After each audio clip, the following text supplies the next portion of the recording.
مارنا پیٹنا گھر سے نکالنا یہ تو روز کا کام رہتا تھا. جب بھی بچوں نے ہونا آ کے انہوں نے ہاسپٹل دیکھنا اور چلے جانا مجھے ایسے ہی کیوں لگا, لیکن کسی نے ہمارا ساتھ نہیں دیا اور پھر اس طرح میں پرائیویٹ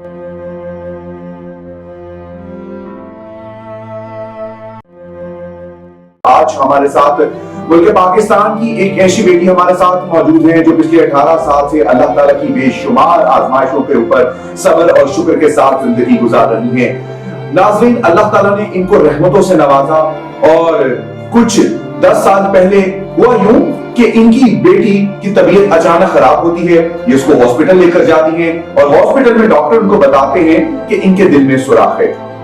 اور کافی مشاہدے کے بعد جب پتا چلا کہ یہ سوراخ کی وجہ ان کی کزن میرج ہے, جس کے بعد باقی بیٹیوں کا علاج کروایا گیا, جن میں سے آپ دیکھ سکتے ہیں کہ کچھ کی بینائی نہیں ہے, کچھ کی آپ دیکھ سکتے ہیں کہ ایک آنکھ سے اس کو کم نظر آتا ہے, ایک آنکھ میں اندر اس کی جو ہے پتلی ہی نہیں ہے, اور ان کے بھی دل میں ویسے ہی سوراخ ہے جو پہلی بیٹی کے دل میں تھا. ڈاکٹر نے کافی علاج کیا لیکن وہ جامع نہ ہو سکی اور اپنے خالق حقیقی سے جا ملی. آزمائشوں کا سلسلہ یہی ختم نہیں ہوا. جب ان کو پتا چلا کہ اب ان کے ہاں اولاد نہیں ہو سکتی تو ان کا شوہر بھی ان کو راستے میں ہی چھوڑ گیا, اور اس کے بعد یہ تنہا طوفانوں, آندھیوں, بارشوں, صبر شکر کے ساتھ معاشی حالات ہوں یا مشکلات ہوں, یہ ان کا مقابلہ کر رہی ہیں اور اس کے اوپر اللہ تعالیٰ سے آج بھی اس کا فضل اور رحم مانگ رہی ہیں. آئیے سنتے ہیں ان کی کہانی انہی کی زبانی. جی کچھ بھی نہیں, بس پہلے میری ساس کہتی تھی کہ ہم نے تمہیں نہیں رکھنا, تو میرے شوہر کہتے تھے کوئی بات نہیں, معاملے صحیح ہو جائیں گے, آپ صبر کرو. مارنا پیٹنا گھر سے نکالنا یہ تو روز کا کام رہتا ہے. جب بھی بچوں نے ہونا آ کے انہوں نے ہاسپٹل دیکھنا اور چلے جانا مجھے ایسے کیوں لگا. تو اس کے بعد بس جب سن 2012 میں ان کے دماغ میں کچھ ایسا ڈال دیا گیا کہ تمہاری نسل نہیں چلے, تم شادی کر لو.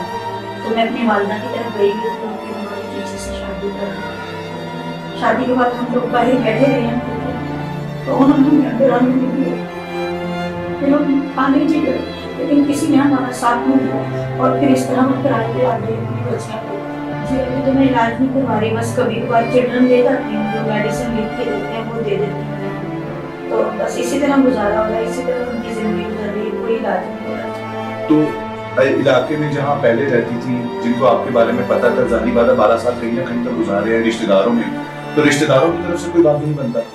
نہیں, رشتہ داروں کے نہیں گزارے, ہم لوگ اس طرح تنہا رہے ہیں. سب میری بیٹیوں سے پرہیز کرتے ہیں کہ ہمارے بچوں کو ایسا کچھ نہ ہو.